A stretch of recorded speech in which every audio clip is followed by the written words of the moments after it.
Senator, good to see you. Thanks for your time this morning. So just on the back of this argument that's taking place in the United States at the moment, should Australia stop Russian oil imports? Well, we don't buy a lot of Russian oil. I think I had a look at the stats last week. It was around 1% of our oil imports came from Russia last year. But look, I do think the world should try to cut purchases of Russian energy off. To some extent, I think some of the sanctions that have existed so far are missing the point. We cannot continue to finance this barbaric war through the purchase of Russian energy. So I would support measures to cut off the trade in Russian energy. Now, as I say, we don't import much oil from Russia. That's not going to make much difference. Obviously, we have to work in concert with the US and other larger purchasers of oil to have an impact.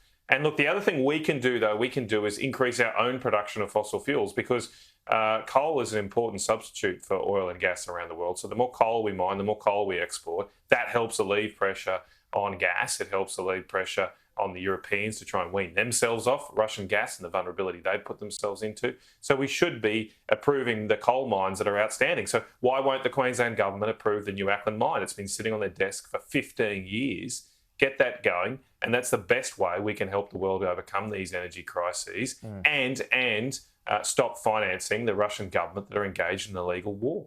Just back on oil for one more. The Prime Minister yesterday spoke of the biggest threat in our region for some 80 years, but doesn't the current situation highlight how exposed we are when it comes to oil? We've got those supplies that could well be stuck in the United States if we can't get to it. There's only 2 refineries here. We've only got some 67 days, I think, in store here of oil. I mean, are we shortchanged?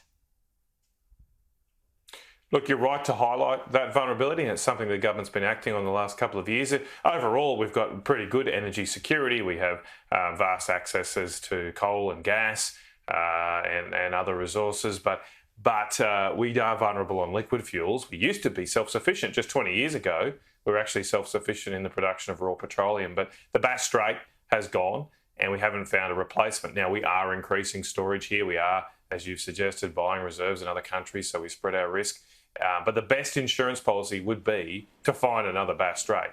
Now, that doesn't happen overnight, but it's why the government is investing in the Beetaloo Basin, which is our first shale oil and gas basin, to try and bring forward some production of oil, and that would be the best insurance. I mean, even if we increased our storage to 90 days, the sort of somewhat artificial target of the International Energy Agency, that's still only 3 months. It's 3 months. It's not long.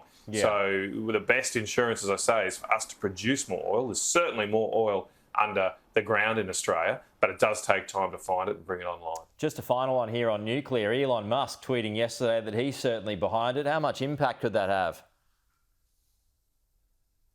Well, I think the world's changing before our eyes. I mean, last year we got distracted there with this net zero emissions rubbish. Who's talking about that now? I mean, it was a complete distraction. It played right into Vladimir Putin's hands. And now everybody around the world, including the electric car man Elon Musk, is saying we've got to produce more oil and gas. And as I say, in this country, we should be producing more coal as well. All of that can help the world. The more energy that's produced in the free world, the less power the unfree world will have. And that's why we should be focused on domestic production of fossil fuels here in America, all around the world, so we can support each other and fight back against this aggression. Matt Canavan, thanks for your time. We'll talk to you soon.